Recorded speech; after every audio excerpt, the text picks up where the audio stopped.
jira buu nabigu leeyahay oo dad badan ay ku kadsoomeen.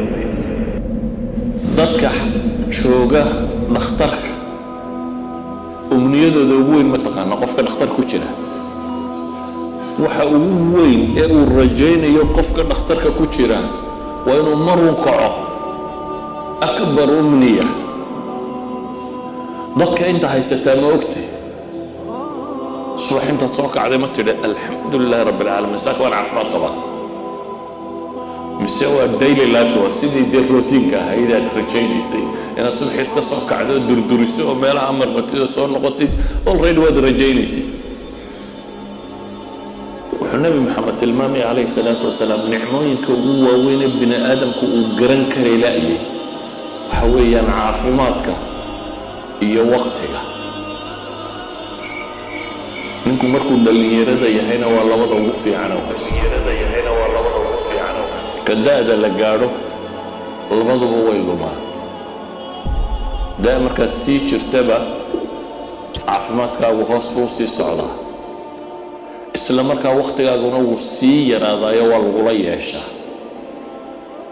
calaa'iqda iyo dadka kugu xidhan iyo mushkilaadkaad xallilaysay ayaa badanaya, markaa wax badan baana jaanis u helin. laakiin ninku markuu dhallinyarada yahay labadaba keligiiba haystaa. caafimaadkana inta badan mostly dhallinyaradu caafimaad qabtaa, waqtigana waxbaba kuma xidhna, isagaa maamusha. waxa uu nabigu inoo tilmaamay calayhi salaatu wasalaam si aynu u fahamno waqtiga qiimihiisa, ilaa markaasaynu idaarayn karnaa, markaasaad garan kartaa maxaad ku qaban doontaa. qiyaamaha marka la tago su-aalaha ugu horeeya la isweydiinaya ilaahay hortiisaa lagu joojinaya, dhaqaaqi maysid su-aalaha inaad ka jawaabto mooyaane. su-aalo 5 ama 4 riwaayadka xadiis waa ku soo arooray. waxaa lagu weydiinayaa cimrigaagii iyo waxaad ku bixisay. qiyaamaha ilaahay hortiisa ka dhaqaaqi maysid inaad su-aashaa ka jawaabtid mooyaane. maxaad ku qabatay cimrigaagii? waa mar labaad waxaa lagu weydiinayaa cimriga qayb ka mid ah, war dhallinyaronimadii sidaad u gashaa lagu weydiinaya waqtigaad dhallinyarada ahayd. mar saddexaad waxaa lagu weydiin xoolaha xaggay kaa soo galeen iyo xaggaad ku bixisay. mar afraad waxaa lagu weydiin aqoontii maxaad ku qabatay, wixii rabbi ku baray waxaad aqoon heshay maxaad ku qabatay. su-aalaha kani waa su-aalo qof kasta oo aadama a sugaya in aakhiro la weydiiyo. 4 su-aalood markaa 2 ka midi waa cimriga. midi waa cimrigii oo dhan iyo noloshaadu maxay hadaf lahayd, maxaad qaban jirtay noloshii oo dhan. midna waa cimriga qayb ka mid oo ah qaybtii aad ugu caafimaadka iyo firaaqada badnayd, waa markaad dhallinyarada ahayd. waa qaybtii iyadoo labada nimcee dheeraadka uu nabigu ku sheegay calayhi salaatu wasalaam. sida awgeed qofka muslimka ah mar kastoo cimriga laguu sii dheereeyabana xisaabtiisaa sii badanaysa.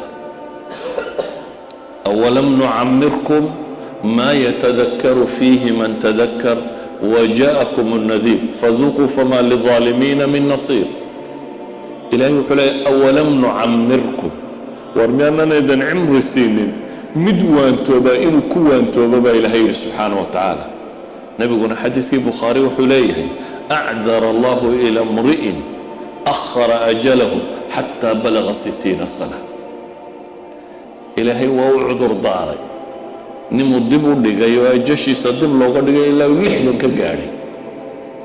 yacni 60 haddaad gaadho cudurdaarna xataa heli maysid baa la leeyahy. imaam alxasan albasri raxmat ullaahi calayh ayaa waxaa laga sheegaa inuu odhan jiray ya bna aadam inamaa anta ayaam kulamaa dahaba yowmun dahaba bacduk. wareer nebi aadamow maalmuun baa tahay buu leeyahy, maalin markay kaa tagtaba qayb adiga ka mida baa tagtay. idan cimriga la sheegayo iyo waxaynu haysanno waa secondiskaas. secondisku adiga qiimo kuuma leh, laakiin nolosha marka la xisaabanayo mar buu jajabku qiimo leeyahay. qoladan orda maxay kala dheereeyaan kuwan xufta carara 9 wa seconds wax ka yar ayaa qiimo u sameeyey idan ثانية أما سكن وحكير أي أول لغو قلامة طول لغو قلامة جايزات لغو هلا أما مقع لغو ياشا أما كان لغو ياشا هذا ما وقته قفك بني آدم كهوا وقتك عين كاله سدا قيمها أوله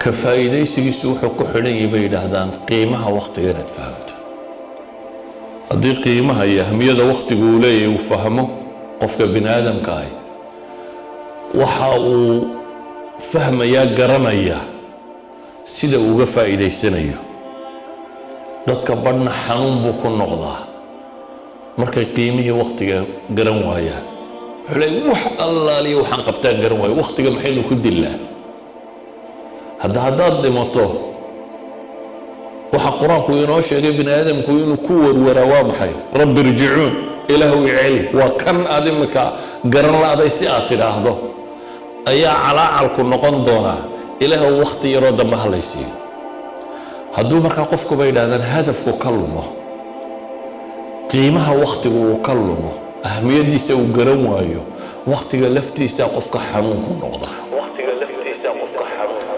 ولذلك النبي عليه الصلاة والسلام عليه حديث كي بخاري نعمتان مغبون فيهما كثير من الناس الصحة والفراغ